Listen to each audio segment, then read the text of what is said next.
Assalamualaikum warahmatullahi wabarakatuh. Perkenalkan, nama saya Melisa, NIM 2020-020-008, Program Studi Keuangan Perbankan, Aku Bank Mulia Dharma Pratama Palembang. Materi yang akan saya sampaikan tentang analisis permohonan kredit, dilanjutkan dengan review jurnal, analisis sistem dan proses penyaluran kredit pada Bank Perkreditan Rakyat Hasamitra Cabang Daya. Dengan adanya video ini, saya memenuhi tugas ujian akhir semester mata kuliah Manajemen Perkreditan, dosen pengasuh Ibu Epidian Kartikasari SEMM. Pembahasan yang akan saya sampaikan, yang pertama, pengertian dan tujuan analisis kredit, prinsip dasar analisis pemberian kredit, pengolahan kredit dan resiko perbankan, alur proses permohonan kredit, upaya penyelesaian kredit bermasalah, yang terakhir hasil review jurnal. Pengertian dan tujuan analisis kredit. Pengertian analisis kredit adalah suatu proses analisis yang dilakukan oleh bank untuk menilai suatu permohonan kredit yang telah diajukan oleh debitur. Ismail 2013. Tujuan analisis kredit untuk mencegah secara dini kemungkinan terjadinya default oleh nasabah. Yang kedua, menghasilkan keputusan yang tepat atas pemenuhan kebutuhan calon debitur. Yang ketiga, sebagai acuan bank apakah permohonan kredit disetujui atau ditolak. Calon debitur mengajukan permohonan kredit secara tertulis dengan mengisi formulir aplikasi kredit yang disediakan bank. Default adalah kegagalan debitur dalam memenuhi kewajiban sesuai dengan perjanjian atau akad atau komitmen lainnya yang ditandatangani bersama.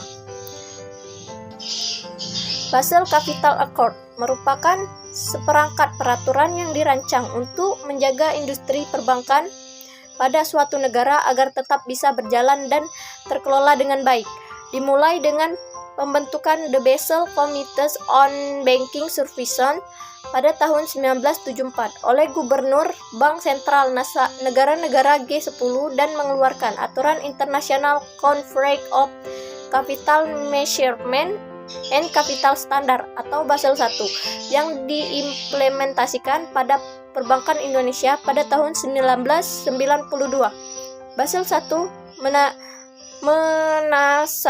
mensarikan adanya benang merah antara risiko bisnis dan modal yang harus disediakan bank untuk mengantisipasi risiko tersebut. Basel II adalah rekomendasi hukum dan ketentuan perbankan kedua sebagai penyempurna Basel I yang diterbitkan oleh Komite Basel. Rekomendasi ini ditunjukkan untuk menciptakan suatu standar internasional yang dapat digunakan regulator perbankan untuk membuat ketentuan berapa banyak masalah yang kemungkinan dihadapi bank. Hutang pokok, bunga, dan fee lainnya. 2. Terjadinya kerugian kredit dikaitkan dengan ketidakmampuan nasabah atau obligator dalam memenuhi kewajibannya. Yang ketiga, kewajiban nasabah telah jatuh tempo lebih dari 90 hari dari perjanjian. Yang keempat, nasabah dinyatakan bangkrut atau proteksi lainnya yang dilakukan hingga pemenuhan kewajiban tidak terlaksana. Prinsip dasar analisis pemberian kredit. Yang pertama, karakter. Menggambarkan watak dan kepribadian calon debitur. Tujuan bank menilai karakter dan calon debitur untuk mengetahui bahwa calon debitur mempunyai keinginan untuk memenuhi kewajibannya membayar pinjaman sampai lunas. Karakter merupakan faktor yang sangat penting dalam evaluasi calon debitur. Cara bank menganalisis karakter calon debitur adalah yang pertama, bank melakukan IDEP OJK checking, yaitu meneliti data besaran pinjaman calon debitur saat ini. Berikut kondisi collectibility pinjamannya atau kualitas kredit melalui komputer online terhubung dengan OJK. Jika calon debitur belum memiliki pinjaman pada bank maupun manapun, maka respon pada hasil pencarian data tidak ditemukan. Yang kedua, jika calon debitur belum memiliki pinjaman di bank manapun, maka penelitian dilakukan dengan cara melalui pihak-pihak lain yang mengenal baik calon debitur, misalnya tetangga, teman kerja, atasan langsung, dan rekan usaha. Yang ketiga, wawancara langsung dengan calon debitur dan pihak yang disebut dikenal baik oleh debitur dan tidak serumah. Yang kedua, capacity. Tujuan melakukan analisis terhadap kapasiti calon debitur adalah untuk mengetahui kemampuan calon debitur dalam memenuhi kewajiban apabila memberikan kredit. Cara bank melakukan analisis kapasiti ada 3. Yang pertama, melihat laporan keuangan debitur untuk menganalisis sumber dana debitur dan kondisi keuangan tunai debitur. Yang kedua, memeriksa slip gaji rekening tabungan minimal 3 bulan terakhir. Yang ketiga, survei ke usaha calon debitur dengan melakukan pengamatan secara langsung. Yang ketiga, kapital, jumlah dana yang dimiliki calon debitur yang akan disertakan dalam proyek atau program yang akan dibiayai. Semakin besar 5C modal calon debitur, maka semakin banyak semakin meyakinkan bank atas keseriusan calon debitur. Cara bank melakukan analisis capital gain.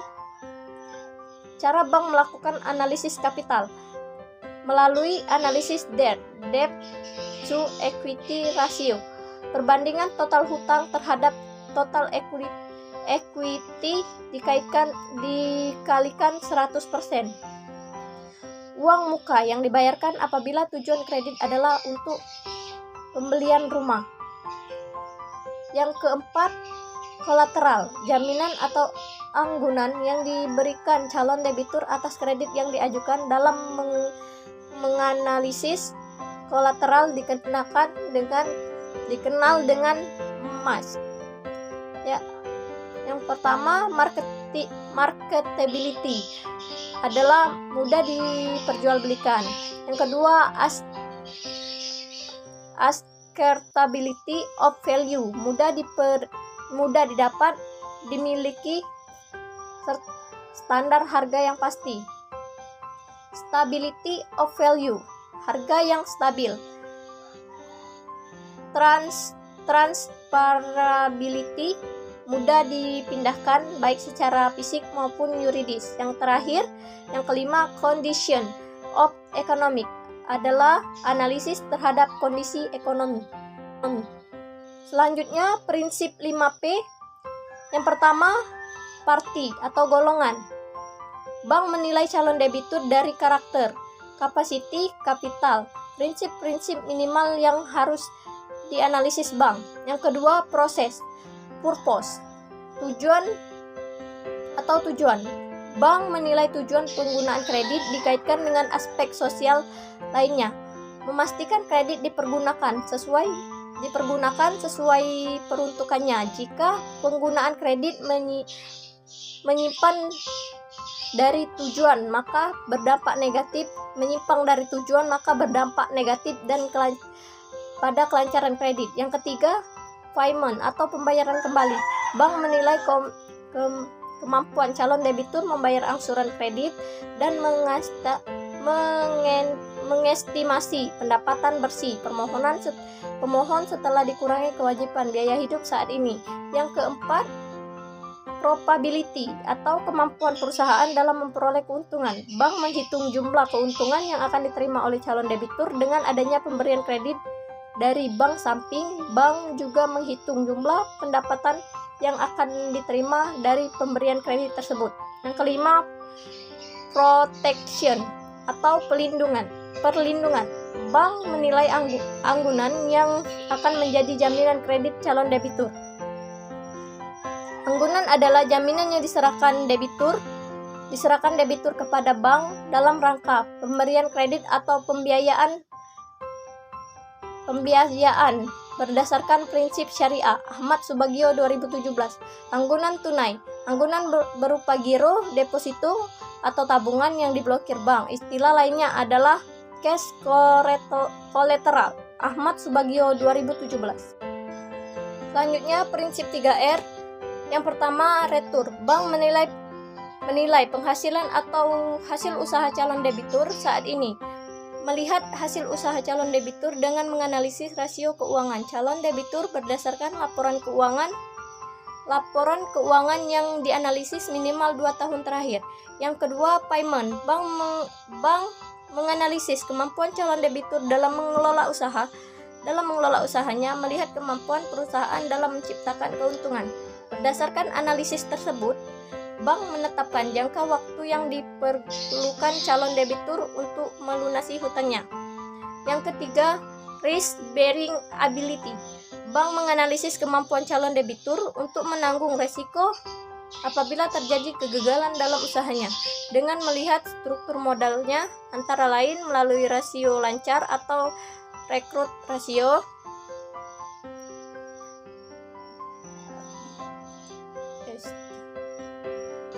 Yang ketiga, risk bearing ability. Bank menganalisis kemampuan calon debitur untuk menanggung resiko apabila terjadinya kegagalan dalam usahanya dengan melihat struktur modalnya, antara lain melalui rasio lancar atau current ratio. Semakin liquid perusahaan, semakin baik dalam menghadapi resiko kegagalan usaha. Selanjutnya, analisis A6. Analisis aspek hukum. Bank memastikan validasi dan masa berlaku legalitas usaha calon debitur.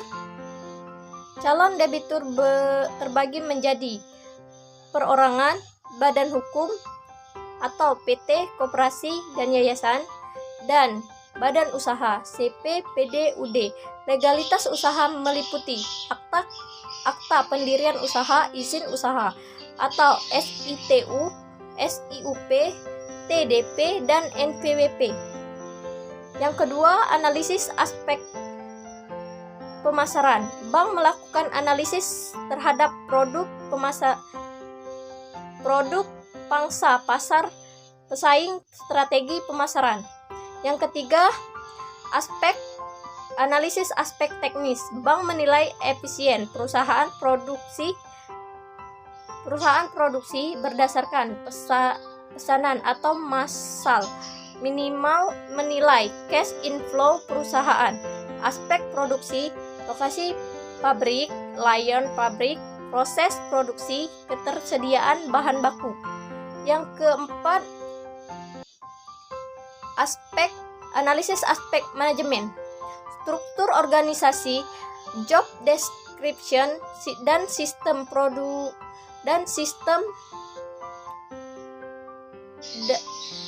production system dan prosedur penetapan SDM, pengalaman usaha. Calon debitur telah mempromosikan perusahaan minimal 2 tahun. Yang kelima, aspek keuangan. A. Liquidity, yaitu likuiditas perusahaan. B. Leverage, yaitu jumlah hutang usaha. C. Activity, yaitu aktivitas transaksi. D. Probability, yaitu kemampuan perusahaan menghasilkan keuntungan. Yang ke E. Analisis sumber dan penggunaan dana. Yang keenam, analisis aspek sosial ekonomi. Bank menganalisis dampak perusahaan terhadap lingkungan, dampak terhadap lapangan kerja, terhadap pendapatan negara, dan tidak bertentangan dengan lingkungan sekitar. Selanjutnya, penggolongan kredit. Kolektibilitas kredit atau kredit collectibility adalah pengelolaan kredit menurut kualitas kredit yang bersangkutan. Subagio 2017. 244 berdasarkan keputusan direksi Bank Indonesia nomor 31/1/KEP/DIR tanggal 12 November 1998 tentang kualitas aktiva produktif pasal 6 ayat 1 membagi tingkat kolektibilitas kredit ke dalam 5 jenis, yaitu yang pertama kredit lancar golongan 1, yang kedua kredit dalam perhatian khusus golongan 2, tunggakan lebih dari 1 hari, kredit kurang lancar golongan 3, umur tunggakan 1 bulan sampai dengan 3 bulan, yang keempat kredit diragukan golongan 4, umur tunggakan lebih dari 3 bulan sampai dengan 12 bulan, yang kelima kredit macet golongan 5, umur tunggakan lebih dari 12 bulan. Selanjutnya, resiko perbankan. Resiko perbankan yang adalah resiko yang dialami oleh sektor bisnis perbankan sebagai bentuk dari berbagai keputusan yang dilakukan dalam berbagai bidang, misalnya keputusan penyaluran kredit, penerbitan kartu kredit, valuta asing, inkaso, dan berbagai bentuk keputusan finansial lainnya. Kerugian besar adalah dalam bentuk finansial. Jenis-jenis resiko perbankan adalah yang pertama resiko kredit. Resiko yang disebabkan ketidakmampuan para debitur memenuhi kewajibannya. Yang kedua resiko pasar, timbul karena pergerakan pasar dari kondisi normal ke kondisi tidak normal yang menyebabkan kerugian bank. Yang ketiga resiko operasional, resiko yang ditimbulkan karena faktor internal bank. Selanjutnya resiko likuidasi, ketidakmampuan memenuhi kewajiban jangka pendek. Penyebab kredit bermasalah ada 2 faktor. Yang pertama faktor eksternal, yaitu kesengajaan debitur, ketidaksengajaan debitur, atau perusahaan tidak dapat bersaing, perubahan kebijakan pemerintah, bencana alam, kondisi ekonomi mikro dan makro. Faktor kedua adalah faktor internal, analisis petugas bank kurang tepat terhadap permohonan kredit pinjaman debitur, kolusi antar pejabat, keterbatasan pengetahuan pejabat dan bank atas jenis usaha debitur, campur tangan terlalu besar dari pihak terkait, memutus kredit atau komisaris debit, direktur, dan lain-lain. Kelemahan monitoring kredit. Dampak kredit bermasalah. Laba bank menurunkan pendapatan bunga kredit. Bad debt ratio menjadi besar, rasio aktiva produktif menjadi rendah. Biaya percadangan penghapusan kredit meningkat, berpengaruh terhadap penurunan keuntungan bank. Peran laba berdampak pada penurunan ROA dan ROE. Alur proses permohonan kredit. Yang pertama permohonan kredit, yang kedua analisis kredit, yang ketiga persetujuan kredit, yang keempat perjanjian kredit, yang kelima pencairan kredit, keenam pengawasan kredit, yang ketujuh pelunasan kredit. Tambahan kredit untuk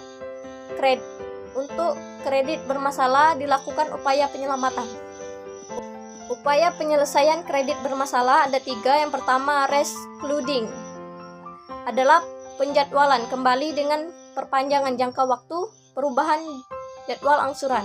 Yang kedua recondition, mengubah struktur atau sebagai perjanjian kredit, sebagian tunggakan atau seluruh kapasitasi bunga atau bunga dijadikan satu dengan pokok pinjaman, penundaan pembayaran bunga, pemberian grace period. Yang ketiga restructuring, mengubah struktur pembiayaan dengan memberikan tambahan kredit, tambahan modal debitur. Kombinasi keduanya antara tambahan kredit dari bank dan tambahan modal dari debitur. Selanjutnya, upaya penyelamatan kredit bermasalah. Kombinasi. Bank melakukan upaya penyelamatan dengan A. Restructuring dan rescheduling. B. Rescheduling dan reconditioning. Yang ke C. Restructuring dan reconditioning. Yang ke D. Rescheduling dan restructuring dan reconditioning. Eksekusi alternatif terakhir yang dilakukan bank untuk menyelamatkan kredit bermasalah dengan melakukan penjualan anggunan yang menjadi jaminan debitur. Hasil peminjaman debitur, bunga maupun denda ditunggakan. Selanjutnya dilanjutkan dengan hasil review jurnal, analisis sistem dan prosedur penyaluran pada Bank Perkreditan Hasamitra Cabang Daya. Judul Jurnal Ekonomik Basoa Jurnal, volume 7 nomor 002. Penulis Rizky Yuliasari, tahun terbit 2021. Pendahuluan, di era globalisasi sekarang ini menjadikan dunia perbankan semakin berkembang dan masuk dalam dunia bisnis dengan bertambah pesatnya industri perbankan membuat persaingan antara bank dan juga semakin ketat dalam merebut nasabah serta mempertahankan pangsa pasar yang ada. Oleh karena itu, di dalam persaingan yang demikian, perusahaan dituntut untuk dapat memuaskan pelanggannya dengan memberikan pelayanan yang baik serta menciptakan produk-produk berkualitas sesuai dengan keinginan nasabah. Perbankan sebagai lembaga keuangan mempunyai peran yang penting dalam menunjang dan mengembangkan pertumbuhan ekonomi. Karena perbankan berfungsi sebagai finansial intermediasi yang menghimpun dana dari masyarakat dalam bentuk simpanan dana pihak ketiga dan menyalurkan kembali dalam bentuk kredit. Kunci kesuksesan mereka manajemen bank adalah bagian bank melayani dengan sebaik-baiknya mereka yang kelebihan uang dan menyimpan uangnya dalam bentuk giro, deposito, dan tabungan serta melayani kebutuhan uang masyarakat melalui pemberian kredit.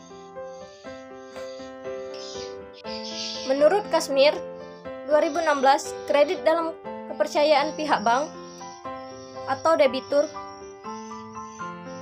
atau kreditur kepada nasabah atau debitur bank percaya nasabah pasti akan mengembalikan pinjamannya sesuai kesepakatan yang telah dibuat, atau dengan kata lain dapat diartikan bahwa debitur memperoleh kepercayaan dari bank untuk memperoleh dana dan menggunakan dana tersebut sebagaimana mestinya, serta mampu untuk mengembalikan sesuai dengan perjanjian yang telah disepakati kedua belah pihak. Dari usaha bank menghimpun dana dari masyarakat berupa simpanan serta menyalurkan kembali kepada masyarakat berupa kredit, maka bank akan memperoleh keuntungan dari jumlah bunga yang diberikan untuk nasabah simpanan dengan bunga yang dibedakan terhadap kredit nasabah atau debitur. Karena bank dalam kegiatan usahanya dapat keuntungan yang besar bisa diperoleh dari usaha penyaluran kredit. Namun sebaliknya, bank juga dapat memperoleh resiko kerugian dari kredit yang diberikan kepada nasabah. Selanjutnya, perumusan masalah yang dihadapi oleh perusahaan sehingga perlu dilakukan evaluasi mengenai sistem dan prosedur dalam penyaluran kredit sehingga perusahaan dapat melakukan penilaian kepada masyarakat apakah dapat menyalurkan kredit atau tidak kepada nasabah. Selanjutnya, metodologi penelitian, metode analisis. Penulis akan menggunakan pengelolaan data dengan menggunakan alat analisis, yakni 1. Analisis deskriptif yang menggambarkan mengenai penerapan sistem dan prosedur penyaluran kredit yang dilakukan oleh Bank Perkreditan Rakyat Hasamitra Cabang Daya.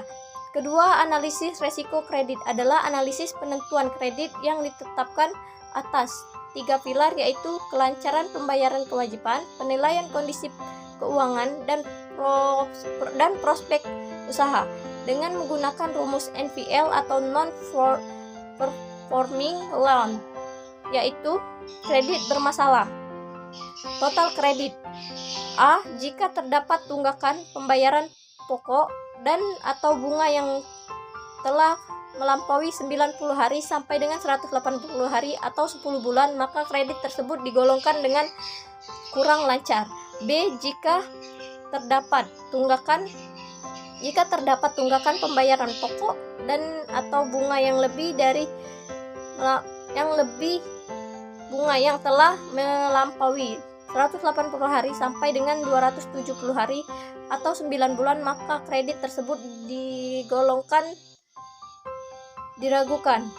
Yang ke C, jika terdapat tunggakan pokok dan atau bunga yang telah melampaui 270 hari atau 9 bulan lebih, maka kredit digolongkan macet. Hasil penelitian dan pembahasan, PT Bank Perkreditan Rakyat Hasamitra Cabang Daya merupakan perusahaan yang bergerak di sektor perbankan dalam penyaluran kredit kepada nasabah, di mana jenis kredit yang ditawarkan kepada nasabah yang dapat meliputi A. Kredit serbaguna atau USG, yaitu kredit yang diberikan pegawai yang berpenghasilan tetap dalam memenuhi kebutuhan konsumen. Yang kedua, kredit usaha mikro kecil atau KMK adalah kredit yang diperuntukkan bagi usaha mikro dan menengah untuk membiayai modal usaha atau investasi dengan suku bunga yang sangat kompetitif. Yang ketiga, kredit usaha rumahan. Yang ketiga, kredit usaha rumah tangga atau KURT adalah fasilitas kredit atau pembiayaan yang disediakan oleh Hasamitra diberikan kepada pegawai yang telah memiliki penghasilan tetap. Tujuan penggunaan kredit ini adalah untuk modal kerja dan tujuan investasi di sektor usaha mikro, kecil, dan menengah yang produktif dan layak untuk dibiayai. Pelaksanaan sistem dan prosedur penyaluran kredit pada PT BPR Hasamitra di Makassar, di mana dalam pelaksanaan penyaluran kredit maka dapat dilakukan dalam tahap 3, yaitu tahap permohonan kredit, tahap analisis kredit, pencairan kredit, analisis resiko pemberian kredit. Analisis kredit dan pencairan kredit adalah untuk menganalisis atau menilai suatu permohonan kredit yang diajukan oleh calon debitur sehingga dapat memberikan keyakinan kepada pihak bank atas kredit yang akan dibiayai.